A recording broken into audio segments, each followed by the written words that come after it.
अस्सलाम वालेकुम to everyone. आज जो सेशन हम स्टार्ट करेंगे, हमने लास्ट क्लास के अंदर जो है वो लर्निंग एंड डेवलपमेंट का सेशन जो है वो कंप्लीट कर लिया था। उससे पहले अगर मैं एचआर के फंक्शंस के लिहाज से बात करूं तो हमने एचआर के 4 बड़े सिग्निफिकेंट फंक्शंस जो है वो हमने कंप्लीट कर लिए।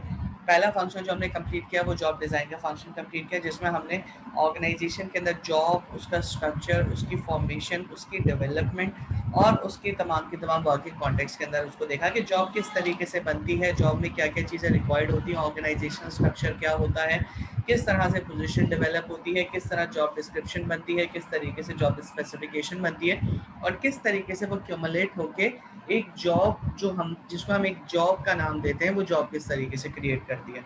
उसके बाद सेकंड स्टेप के ऊपर हमने जो है वो ये देखा कि हमने एक जॉब ऑर्गेनाइजेशन के अंदर क्रिएट कर दी। उस जॉब को क्रिएट करने के बाद हमने दूसरा प्रोसेस जो देखना था वो हमने देखना था रिक्रूटमेंट का प्रोसेस। रिक्रूटमेंट के प्रोसेस का मतलब ये है कि हमें किस तरीके का बंदा हायर करना है, हमें किस तरह का जो है वो पूल क्रिएट करना है, एक ऐसा पूल जो कि हमें सफिशिएंट रिसोर्सेज प्रोवाइड कर सके और हम उस रिसोर्सेज के अगेंस्ट में सफिशिएंट कैंडिडेट को हायर कर सके और सफिशिएंट कैंडिडेट को अडॉप्ट कर सके। फिर इसके बाद हमने सिलेक्शन का प्रोसेस देखा। सिलेक्शन के प्रोसेस के अंदर हमने बहुत डिटेल के अंदर ये देखा कि हमें सूटेबल एप्रोप्रिएट कैंडिडेट जो है वो किस तरीके से सेलेक्ट करना होता है। फिर सिलेक्शन के बाद हमने जो है वो परफॉर्मेंस ट्रेनिंग एंड डेवलपमेंट को देखा कि हमारे पास बंदा आ गया, ऑन बोर्ड हो गया, now we have to train them. तो हमें किस तरीके से उसको ट्रेन करना है और किस तरीके से ऑर्गेनाइजेशन ट्रेनिंग स्ट्रैटेजीज अपनी जो है वो डेवलप करती है और किस तरीके से ऑर्गेनाइजेशन ट्रेनिंग्स को जो है वो मूव आउट करती है। ट्रेनिंग के बाद आज हम वो एरिया ऑर्गेनाइजेशन का जो है डील करेंगे जो कि स्पेसिफिकली आप लोगों से डील करता है। आप लोगों से डील करने का मतलब ये है कि इस पूरे के पूरे अक्रॉस द ऑर्गेनाइजेशनल सेटअप जो हमारे पास हमारी सराउंडिंग के अंदर मूव कर रहा है, दो चीज़ें मूव हो रही होती हैं। ऑर्गेनाइजेशन को अंदर जॉब्स क्रिएट हो रही होती हैं, लेकिन जब हम ऑर्गेनाइजेशन में जॉब क्रिएट होने की, ऑर्गेनाइजेशन में जॉब्स की बात कर रहे होते हैं, वो हम बात कर रहे होते हैं ऑर्गेनाइजेशनल पर्सपेक्टिव से। ह्यूमन रिसोर्स मैनेजमेंट सिर्फ और सिर्फ ऑर्गेनाइजेशनल पर्सपेक्टिव के लिहाज से बात नहीं करता, बल्कि in addition to organisational perspective वो एम्प्लॉयज़ पर्सपेक्टिव से भी बात करता है। तो आज जो हम चीज़ डील करेंगे, आज जो हम टॉपिक को डिस्कस करेंगे, आज हम जिस चीज़ को डिटेल के अंदर जो है वो क्लियर करेंगे, वो स्पेसिफिकली डील कर रही होती है आप लोगों से, वो स्पेसिफिकली डील कर रही होती है इंडिविजुअल बेसिस के ऊपर। मीन्स आप लोग जो अब पढ़ रहे हैं, आप लोग जो अपनी डिग्री कंप्लीट कर रहे हैं, इस डिग्री को कंप्लीट करने के बाद आप लोग क्या करेंगे? इस डिग्री को कंप्लीट करने के बाद आप तमाम के तमाम लोग जॉब्स के लिए जाएंगे और हर हम में से हर कोई जो कि जॉब के लिए जाता है, हम में से हर कोई जो कि एक जॉब का एप्लीकेंट होता है, उसका एक कैरियर दिमाग के अंदर होता है, उसका एक प्रोग्रेशन चार्ट उसके दिमाग में होता है कि जी मैं आज यहाँ से जो है जा रहा हूँ या मैं आज इस ऑर्गेनाइजेशन को ज्वाइन कर रहा हूँ मिसाल के तौर पे असिस्टेंट मैनेजर के तौर पे, तो मुझे अगले 3 साल से 5 साल के अंदर जो है वो मैनेजर होना है, या एटलीस्ट अगर मैनेजर ना हूँ तो मुझे डिप्टी मैनेजर होना चाहिए। इन एडिशन टू इट, मैं अभी जो चीज़ सीख रहा हूँ, अभी जो चीज़ मेरे लिए फ्रेश है, जो चीज़ नहीं है, अब जब वो चीज़ कंप्लीट हो जाएगी, जब मैं उस चीज़ का एक्सपर्ट हो जाऊँगा, तो मैं उस एक पॉइंट से एक लाइन से या एक एरिया से दूसरे एरिया की तरफ जंप कर जाऊँगा, दूसरे से तीसरे की तरफ जंप कर जाऊँगा। ये तमाम की तमाम चीज़ें करियर प्रोग्रेशन के अंदर आती हैं, ये तमाम की तमाम चीज़ें करियर के अंदर आती हैं। तो करियर दोनों एंड से मैच कर रहा होता है, एम्प्लॉयर्स एंड से भी और एम्प्लॉई एंड से भी। मैं बात करूंगा आज मैनेजिंग करियर आप लोगों के एंड से, बीइंग कैंडिडेट, बीइंग एम्प्लॉई, आप अपना करियर किस तरीके से मैनेज करते हैं। So when we start with it,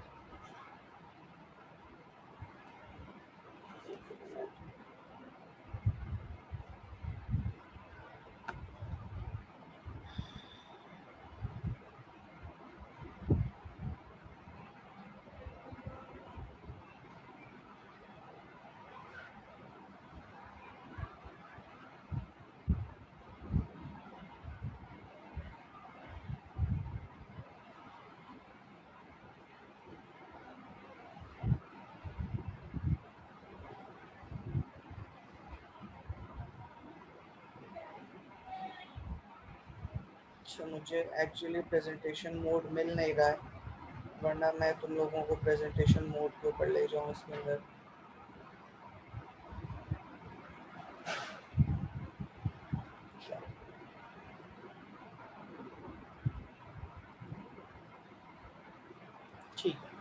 okay, अब देखो सबसे इम्पोर्टेंट सवाल, जो सबसे इम्पोर्टेंट आज हम जो टॉपिक अभी जब हम स्टार्ट कर रहे हैं, जब हम टॉपिक को जो है वो साथ लेके चल रहे हैं, तो जो सबसे इम्पोर्टेंट चीज़ है जो जिसकी अभी मैंने बात की और जो कि सिग्निफाई जो है वो इसके अंदर भी कर रहा है, वो ये है कि आपका जो करियर डेवलपमेंट है is important to us.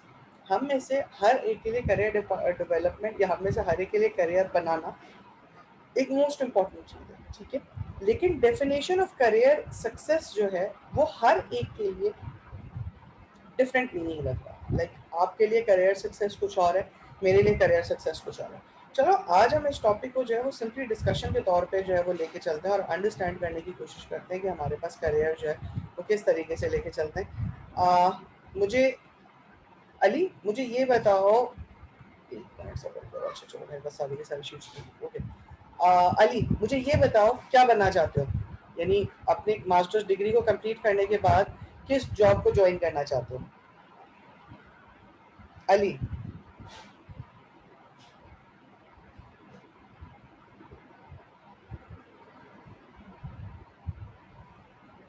Ali, okay चलो अली अवेलेबल नहीं है। आसिफ, जी सर। क्या करियर देखना चाहते हो, क्या जो है वो बनना चाहते हो? अकाउंटेंट। Sorry, accountant. अकाउंटेंट, अच्छा ठीक है। और कितना, कहाँ तक सोचते हो कि कहाँ तक पोजीशन अपना आगे प्रमोट कर सकते हो अपने आप को? सर इंशाल्लाह हाई लेवल तक। सबसे हाई लेवल तक, ठीक है। ये जो बेसिकली तुम्हारी बात है, ये जो बेसिकली तुम्हारा पॉइंट ऑफ व्यू है, ये बेसिकली तुम्हारी करियर डेवलपमेंट है, ये बेसिकली तुम्हारा करियर प्लान है, ठीक है। और तुम्हारा करियर सक्सेस क्या होगा? करियर सक्सेस हर एक के लिए मुख्तलिफ डेफिनेशंस रखता है। तो तुम्हारे लिए तुम्हारे करियर सक्सेस की डेफिनेशन ये होगी कि जी तुम मैनेज अकाउंटेंट लेवल से स्टार्ट करो और अकाउंटेंट लेवल से स्टार्ट करके सबसे मैक्सिमम लेवल तक जो है वो लेके जाओ, या उस ऑर्गेनाइजेशन के अंदर या किसी एक ऑर्गेनाइजेशन के अंदर अकाउंटेंसी का जो हाईएस्ट ग्रेड है उसको जाके अचीव करो, ठीक है। अब सिचुएशन क्या है? सिचुएशन हमारे पास ये है कि हर एक पोजीशन के लिहाज से, हर एक पर्सन के लिहाज से, हर एक ऑर्गेनाइजेशन के लिहाज से कुछ चीज़ें जो हैं वो डिफरेंट ट्रीट होती हैं और कुछ चीज़ें डिफरेंट ट्रीट होती हैं। अब डिफरेंट ट्रीट होने का क्या मतलब है? डिफरेंट ट्रीट होने का मतलब ये है कि अगर मैं हिस्टोरिकली बात करूं, अगर मैं टिपिकल ऑर्गेनाइजेशंस की बात करूं, अगर मैं पुरानी ऑर्गेनाइजेशंस की बात करूं, तो हिस्टोरिकली करियर डेवलपमेंट इस चीज़ को कहा जाता था कि जी हर एम्प्लॉई को या जो एम्प्लॉयज़ को जो प्रमोशन के चांस मिलते चले आते हैं और जैसे जैसे वो प्रमोट होता चला जाता है, जैसे जैसे वो ऊपर चलता चला जाता है, जैसे जैसे वो खाली पोजीशंस को जो है वो फिल करता चला जाता है, तो वो ऑर्गेनाइजेशन के लिए बंदा वैल्यूएबल होता चला जाता है, ठीक है। मींस मैं दोनों एंड से अभी लेके चल रहा हूँ। एक एंड मेरा ये कह रहा है कि बीइंग इंडिविजुअल, अगर हम हिस्टोरिकल पर्सपेक्टिव से बात करें, तो जैसे जैसे इंडिविजुअल जो है वो प्रमोट होता चला जाता है तो वो ये समझता था कि उसका करियर डेवलप होता चला जा रहा है। सिमिलरली दूसरे एंड से अगर मैं ऑर्गेनाइजेशन के एंड से अगर बात करूं, तो ऑर्गेनाइजेशन के अंदर अगर ये कहा जाता है कि जी जिस जिस तरीके से एम्प्लॉय जो है मेरे ऊपर की वेकेंट पोजीशन को फिल करता चला जा रहा है, वैसे वैसे एम्प्लॉय जो है वो डेवलप करता चला जा रहा है, या वैसे वैसे उसका करियर डेवलपमेंट होता चला जा रहा है। ये हिस्टोरिकल पर्सपेक्टिव था, ये ट्रेडिशनल पर्सपेक्टिव था जब हम करियर डेवलपमेंट के लिहाज से बात करते थे।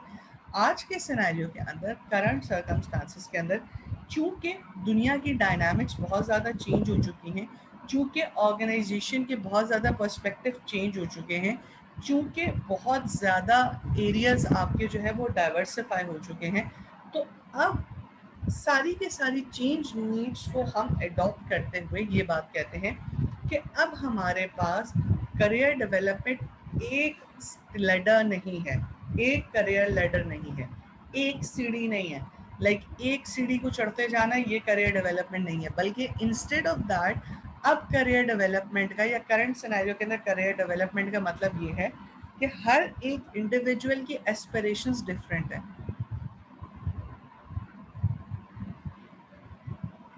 हर एक इंडिविजुअल की एस्पिरेशंस डिफरेंट है, हर एक इंडिविजुअल की फ्यूचर नीड्स डिफरेंट है, हर एक इंडिविजुअल की डायमेंशंस डिफरेंट है। इसी तरीके से ऑर्गेनाइजेशन की करंट नीड्स कुछ और हैं और फ्यूचर नीड्स कुछ और हैं। इन दोनों चीज़ों को कोरिलेट करके, इन दोनों चीज़ों को मिला के जब हम बात करते हैं तो हम ये कहते हैं कि जब एम्प्लॉइज़ की नीड, एम्प्लॉइज़ की एस्पिरेशन ऑर्गेनाइजेशन की नीड्स, ऑर्गेनाइजेशन की एस्पिरेशंस को मैच करती हैं और दोनों नीड्स फुलफिल होके एम्प्लॉई प्रोग्रेस करता है और एम्प्लॉय बीइंग इंडिविजुअल प्रोग्रेस करता है और organisation being a complete set of organisation जो है वो डेवलप करती है। This completely makes a whole system of career development for both individual and for the organisation. ठीक है, पहले हम करियर डेवलपमेंट के लिहाज से बात करते थे, तो अभी जिस तरीके से मैंने कहा कि पहले हम करियर डेवलपमेंट कह रहे होते थे कि जी सिर्फ आपकी एक लेवल के ऊपर प्रमोशन की बात की जाएगी।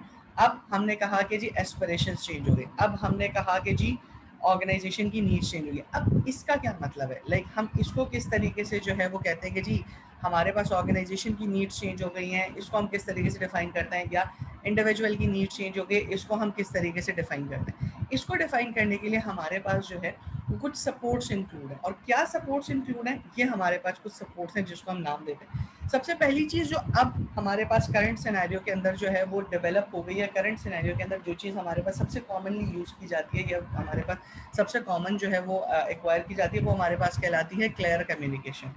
हर इंडिविजुअल को एक ऑर्गेनाइजेशन के अंदर ऑर्गेनाइजेशन की गोल और ऑर्गेनाइजेशन की स्ट्रेटजीज को क्लियरली कम्युनिकेट किया जाता है। क्लियरली कम्युनिकेट करने का मतलब ये है कि every individual with an organisation clearly knows कि जी ऑर्गेनाइजेशन के गोल्स क्या हैं, ऑर्गेनाइजेशन की फ्यूचर स्ट्रेटजीज क्या हैं। जब ऑर्गेनाइजेशन के गोल्स और ऑर्गेनाइजेशन की फ्यूचर स्ट्रेटजीज क्लियर होती हैं,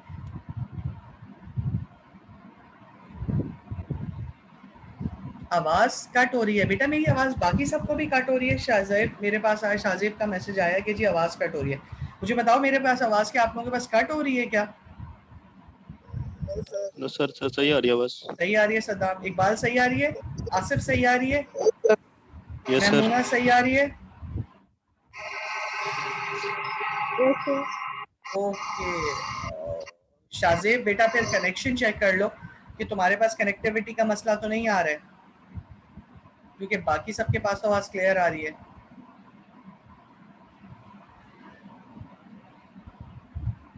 शाहजेब बेटा कनेक्टिविटी अपनी चेक कर लो। ओके, तो हमारे पास जो है वो सबसे पहली चीज़ जो अब करंट या मॉडर्न ऑर्गेनाइजेशन में करियर डेवलपमेंट के लिहाज से जो डेवलप हुई है, या करियर डेवलपमेंट के लिहाज से जो प्रोग्रेस हुई है, वो हमारे पास हुई है कि ऑर्गेनाइजेशन की गोल्स और स्ट्रेटजीज क्लियरली कम्युनिकेट कर दिए जाते हैं। हर एक इंडिविजुअल को क्लियरली मालूम होता है कि मेरी ऑर्गेनाइजेशन का ये गोल है, ये ऑब्जेक्टिव है।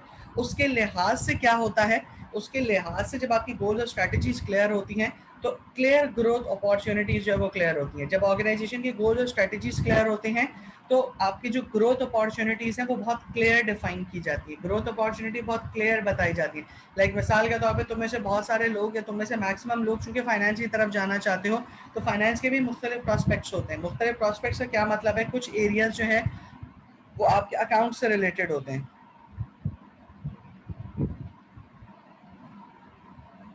अच्छा, अब शाहजेब फिर बेटा देख लो, तुम्हारा फिर कनेक्शन का कोई इशू आ रही है। बाकी I will be very clear कि जी अगर मेरी आवाज़ किसी को भी जो है वो क्लियर नहीं आ रही है, मेरी आवाज़ किसी के पास भी ब्रेक हो रही है, तो डू लेट मी नो, ताकि मैं अपने एंड के ऊपर भी चेक कर लूँ कि कहीं मेरे एंड के ऊपर तो इशू नहीं आ रहा है। ओके, दूसरी चीज़ जो हमने बात की वो करियर ग्रोथ अपॉर्चुनिटीज़ की बात की, कि जब हमारे पास ऑर्गेनाइजेशन के गोल्स, ऑर्गेनाइजेशन के ऑब्जेक्टिव्स बड़े क्लियर होते हैं, तो ऑर्गेनाइजेशन के अंदर करियर ग्रोथ की अपॉर्चुनिटीज़ भी बहुत क्लियर होती हैं। जिस तरह मैं अभी मिसाल दे रहा था अकाउंट्स की, फाइनेंस की, एक फाइनेंस के अंदर मुख्तलिफ सेक्शंस होते हैं। लाइक एक सेक्शन आपके पास जो है वो लेजर मेंटेनेंस का होता है, जिसे हम अकाउंट्स की बात कर रहे होते हैं। एक सेक्शन जो हमारे पास होता है वो हमारे पास कहलाता है टैक्सेस का सेक्शन, जिसके अंदर टैक्सेशंस वगैरह चल रहे होते हैं। एक सेक्शन जो हमारे पास कहला रहा होता है वो ऑडिट का सेक्शन होता है, जिसमें ऑडिट्स चल रहे होते हैं। तो बेसिकली ये 3 अलग अलग सेक्शंस हैं। तो जब ऑर्गेनाइजेशन के गोल्स क्लियरली डिफाइन होते हैं तो उसी तरीके से करियर अपॉर्चुनिटीज़ भी क्लियरली डिफाइन होती है। करियर अपॉर्चुनिटीज़ क्लियर डिफाइन होने का मतलब क्या होता है कि ज़रूरी नहीं है कि आपके पास सिर्फ एक फाइनेंस के अंदर जो है वो सिर्फ अकाउंट्स की ही जॉब हो सकता है शायद अकाउंट्स की जॉब के साथ साथ टैक्सेशन की जॉब भी जो है वो तुम लोगों को अपील करे। तो अगर तुम्हें अपने करियर को डेवलप करना है तो तुम्हें सिर्फ और सिर्फ अकाउंट्स के अंदर अब करियर डेवलप करने की ज़रूरत नहीं है, बल्कि तुम्हें ऑर्गेनाइजेशन टैक्सेशन के अंदर भी करियर डेवलप करने की अपॉर्चुनिटी देती है, ऑडिट्स के अंदर भी करियर डेवलप करने की अपॉर्चुनिटी देती है, ताकि तुम ज़्यादा से ज़्यादा चीज़ें जो है वो सीख सको, ज़्यादा से ज़्यादा चीज़ें एक्सपेंड कर सको, और सिर्फ एक फील्ड के अंदर आगे डेवलप ना करो बल्कि मल्टीपल फील्ड्स के अंदर जो है वो अपनी डेवलप करो, ताकि जिस तरीके से ऑर्गेनाइजेशन जो है वो अपनी फ्यूचर स्ट्रेटजीज को लेके चलती है, उसी तरीके से तुम्हारा करियर प्रोग्रेशन भी, तुम्हारा करियर भी डायनामिक हो सके। इसके बाद फाइनेंशियल असिस्टेंस की बात की जाती है। फाइनेंशियल असिस्टेंस क्या है? फाइनेंशियल असिस्टेंस को इस तरीके से मैं तुम लोगों को समझा देता हूँ। ईवाई, अर्नेस्ट यंग का तुम लोगों ने नाम सुना हुआ होगा।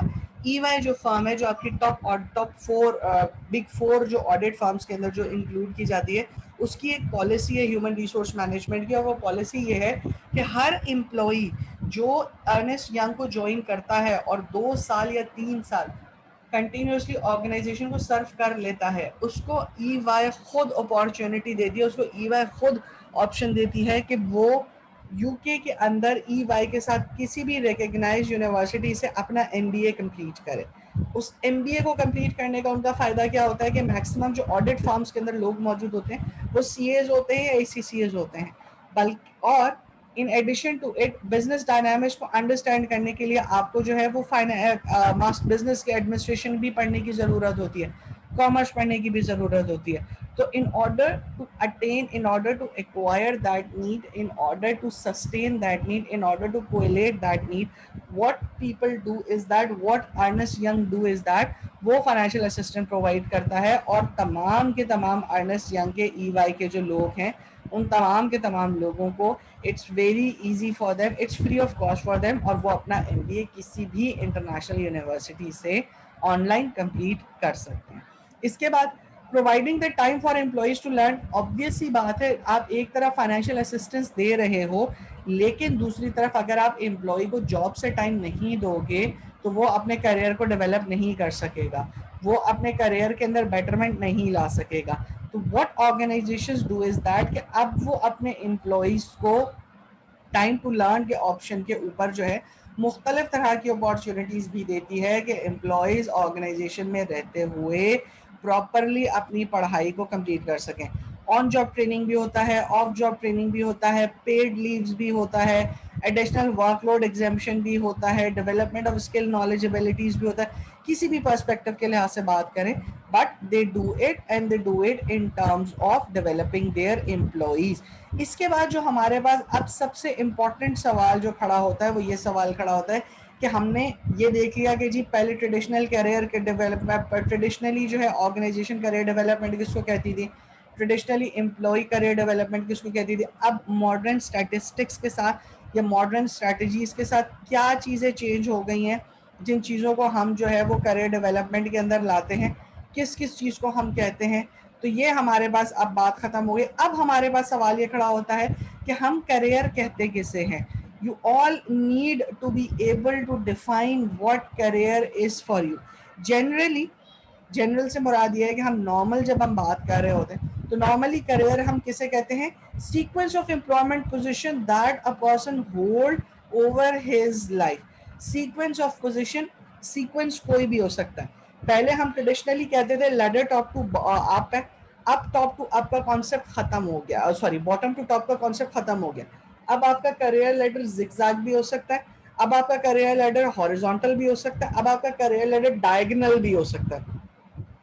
डायगोनल होने का क्या मतलब है, डायगोनल होने का मतलब ये है कि आज आप मैनेजर फाइनेंस है, ठीक है, कल आप डिप्टी मैनेजर ह्यूमन रिसोर्स हो गए, परसों आप एडिशनल डिप्टी मैनेजर जो है वो ऑडिट हो गए, फिर उसके बाद फिर उसके बाद आप जो है जनरल मैनेजर हो गए प्रोडक्शन के, फिर उसके बाद आप हो गए एडिशनल जनरल मैनेजर जो है लेट्स सपोज प्रोक्योरमेंट के, फिर उसके बाद आप डिप्टी जनरल मैनेजर हो गए किसी और पोस्ट के। अब अगर आप ये पूरा के पूरा लेटर देखो तो आपको इन तमाम के तमाम लेटर से अंदाजा होगा कि ये कोई एक पोजीशन स्पेसिफाई नहीं है, ठीक है, लेकिन सीक्वेंस जरूर मौजूद है। यानी कि चाहे आप टॉप पे जाओ, चाहे आप हॉरिजॉन्टल जाओ, चाहे आप डायगोनल जाओ, चाहे आप एलिवेटेड जाओ, किसी भी तरीके से जाओ, there is a sequence of position. तो इसी तरीके से जो सीक्वेंस ऑफ एम्प्लॉयमेंट होती है किसी भी ऑर्गेनाइजेशन के अंदर, किसी भी इंडिविजुअल की, वो इंडिविजुअल की पर्सनल लाइफ के अंदर या वो इंडिविजुअल की करियर लाइफ के अंदर जो पोजीशन का सीक्वेंस होता है वो आपका कहलाता है करियर, या वो आपका कहलाता है किसी भी इंडिविजुअल का करियर। ठीक है, अब मेरा तुम सब लोगों से एक बड़ा बेसिक सा सवाल ये है, तुम लोग अपना करियर कहाँ से स्टार्ट करना चाहते हो और अपना करियर एंडिंग कहाँ पे देखना चाहते हो? तो तुम लोग अब इस करियर की डेफिनेशन के लिहाज से अपने पाथ को किस तरीके से डिफाइन करते हो? स्टार्टिंग पाथ क्या देखना चाहते हो और एंडिंग पाथ क्या देखना चाहते हो? जी फुरकान, यस सर। मुझे बताओ, स्टार्टिंग अपने करियर का पाथ क्या, स्टार्टिंग करियर कहाँ से देखना चाहते हो और एंडिंग करियर कहाँ देखना चाहते हो? सर स्टार्टिंग करियर तो यही हो गया कि after completing graduation hmm in accounting and finance किसी हम्म कंपनी में as a finance employee job करनी है, और उसके बाद सर लास्ट तक मतलब सीएफओ तक जाना है, चीफ फाइनेंस ऑफिसर। ठीक है, अब देखो फुरकान ने एक बहुत अच्छी और बड़ी डेफिनेट बात कही कि जी मैंने स्टार्ट करना है फाइनेंस ऑफिसर से, एंड करना है मुझे सीएफओ तक। ठीक है, अब मैं फुरकान से ये सवाल पूछता हूँ, बल्कि फुरकान से मैं मैमूना से ये सवाल पूछता हूँ। मैमूना मुझे ये बताओ, अगर ऐसा हो कि आपका भी करियर जो है वो फाइनेंस ऑफिसर से स्टार्ट हो कि सीएफओ तक आपका करियर प्लान हो, लेकिन अगर ऐसा हो कि मिसाल के तौर पे आप सीएफओ तक नहीं पहुंच पाते या सीएफओ तक नहीं आना चाह रहे हो, या सीएफओ की पोजीशन आपके लिए क्लियर नहीं हो पा रही होती और सीएफओ की जगह पे आपको सीपीओ बना दिया जाए, लाइक चीफ प्रोडक्शन ऑफिसर बना दिया जाए, तो मैमूना क्या आप ये करियर एग्जीक्यूट करोगे या क्या आप ये करियर अडॉप्ट करोगे? Yes sir. क्यों? सर अगर उस फील्ड में अपॉर्चुनिटी नहीं मिल रही तो किसी दूसरी फील्ड में कर सकूंगी अपना करियर ग्रोथ। यस, ये वो चीज है जो कि बेसिकली करियर डेवलपमेंट या करियर के अंदर अब करंट सिनेरियोज के अंदर अब मॉडर्न डायमेंशन के अंदर यूज होती है। तुम्हें याद होगा मैंने पहली क्लास के अंदर तुम सब लोगों से पूछा था कि तुम सब लोग क्या बनना चाहते हो, तुम में से मैक्सिमम लोगों ने मुझे ये कहा कि तुम लोग अकाउंट्स और फाइनेंस में आगे बढ़ना चाहते हो। बहुत अच्छी बात है और बिल्कुल सही भी है कि तुम्हें तुम्हारा करियर के बारे में, तुम्हें तुम्हारी चीज़ों के बारे में क्लियर है, लेकिन अब चूंकि करियर की डेफिनेशन बहुत ज़्यादा ब्रॉड हो चुकी है, चूंकि अब करियर की डेफिनेशन ये कहती है कि जी it's a sequence of positions, ये तरतीब है पोजीशंस की जो कि आप अपनी पूरी करियर में या पूरी एम्प्लॉयमेंट लाइफ के अंदर एक्वायर करते हो। तो अब आपको इस चीज़ को अंडरस्टैंड करने की शदीद ज़रूरत है कि अब आपकी करियर लेडर एक नहीं हो सकती, अब आप मल्टीपल करियर लेडर्स के ऊपर मूव कर सकते हो। तो इस चीज़ को अंडरस्टैंड करते हुए what you need to define within your career is कि अब आपको जहां ऑप्शन मिले, जहां अपॉर्चुनिटी मिले, आप अब उस ऑर्गेनाइजेशन के अंदर उस जगह पे लर्निंग एंड डेवलपमेंट के लिए जा सकते हो। मिस और सारी की सारी फील्ड्स बड़ी को रिलेटेड फील्ड्स हैं आपस में। को रिलेटेड फील्ड्स का क्या मतलब है? अब मिसाल के तौर पे एक फाइनेंस है, फाइनेंशियल अकाउंट्स है तुम लोग जो यूज करते हो, ठीक है, इसी का एक पोर्शन एचआर के अंदर मौजूद है। एचआर के अंदर फाइनेंस का कौन सा पोर्शन मौजूद है, कोई बता सकता है? फाइनेंस का कौन सा पोर्शन है जो कि एचआर में डील हो रहा होता है? जी सदाम जी,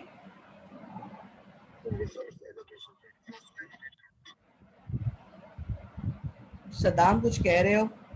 अच्छा चलो, आसिफ, फुरकान, इकबाल, उमैर, शाजिब, फाइनेंस का कौन सा पोर्शन आपको लगता है कि एचआर में डील हो रहा होता है?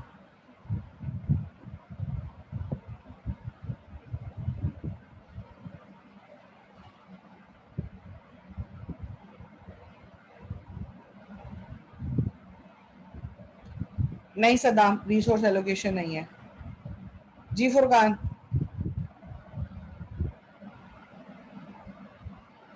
मैमूना,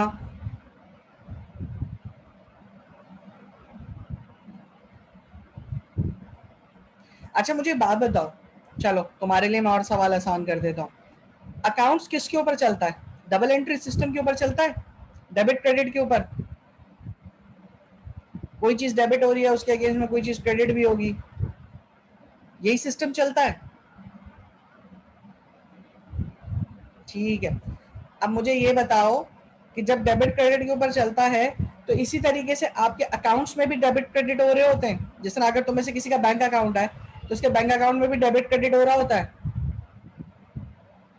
अब अगर अकाउंट में भी डेबिट क्रेडिट हो रहा होता है और बैंक में भी डेबिट, तुम्हारे अकाउंट्स में भी डेबिट क्रेडिट हो रहा होता है, तो आपके अकाउंट में क्या चीज क्रेडिट होती है? आपकी सैलरी। जब आपकी सैलरी आपके अकाउंट के अंदर क्रेडिट होती है तो इसका मतलब ये वो कहीं से डेबिट भी हो रही होगी। डेबिट कहाँ से होती है? ऑर्गेनाइजेशन से। तो इसका मतलब ये है कि ऑर्गेनाइजेशन के अंदर जो ह्यूमन रिसोर्स के अंदर कॉम्पेंसेशन एंड बेनिफिट्स वाला पार्ट होता है, जो ऑर्गेनाइजेशन की सैलरी डिसबर्समेंट वाला पार्ट होता है, जो पार्ट ऑर्गेनाइजेशन के एंड सर्विस बेनिफिट्स को देख रहा होता है, जो ऑर्गेनाइजेशन के पेरोल को देख रहा होता है, जो आपकी मंथली सैलरी को देख रहा होता है, ये तमाम के तमाम पार्ट वो पार्ट होता है जो कि आपके अकाउंट से रिलेटेड होता है। क्योंकि सिर्फ आपकी सैलरीज नहीं चल रही होती, आपकी सैलरी के साथ आपके बेनिफिट्स भी चल रहे होते हैं, बेनिफिट्स के साथ टैक्सेशन भी आपकी चल रही होती है, टैक्स भी आपका कट रहा होता है। तो जब ये सारी के सारी चीजें चूंकि ह्यूमन रिसोर्स का पार्ट और ह्यूमन रिसोर्स के अंदर हो रही होती हैं, और ये सारी के सारी चीजें फाइनेंस का इंटेग्रल पार्ट भी हैं, ये सारी के सारी चीजें अकाउंट्स का मेजर पार्ट भी है, तो इसका मतलब ये हुआ कि अगर हम करियर लेडर की बात करें तो करियर लेडर में अगर आपकी एक पोजीशन फाइनेंस ऑफिसर की है तो आपकी दूसरी पोजीशन कॉम्पेंसेशन एनालिस्ट या मैनेजर कॉम्पेंसेशन की हो सकती है। क्यों? क्योंकि दोनों की जॉब डिस्क्रिप्शंस एक जैसी हैं, दोनों की जॉब डिजाइन एक जैसे हैं, दोनों के जॉब स्पेसिफिकेशंस एक जैसे हैं, लेकिन दोनों का एक डिफरेंस है। क्या डिफरेंस है? एक जॉब जो आपकी है वो ऑर्गेनाइजेशन के फाइनेंस डिपार्टमेंट की जॉब है, और एक जॉब जो आपकी दूसरी जॉब है वो आपके ऑर्गेनाइजेशन के एचआर की जॉब है। तो इस तरीके से आपके करियर सीक्वेंस अब जो है वो मल्टीपल जो है मूव कर रहे होते हैं, और इस तरीके से आपका करियर जो है वो करियर लेडर आपका क्रिएट हो रहा होता है। समझ में आती है आपके करियर की क्या डेफिनेशन और करियर किस तरीके से चल रहा होता है, और करियर के अंदर किस तरीके से जो है वो लेडर्स चल रही होती है। अंडरस्टैंडेबल है ये चीज? समझ में आती है ये चीज? अगर करियर की डेफिनेशन तुम लोगों को समझ में आ गई तो फिर उसके बाद हम आगे जो है बहुत इजीली मूव करके जो है वो अंडरस्टैंड करा सकते हैं कि मजीद फर्दर आगे क्या चीज़ है। चलो 1 मिनट रह गया तुम्हारे इस सेशन का, मैं ये सेशन क्लोज कर रहा हूँ और नेक्स्ट सेशन जो ओपन करता हूँ, फिर उसके बाद हम मजीद फर्दर आगे चल के बात करते हैं।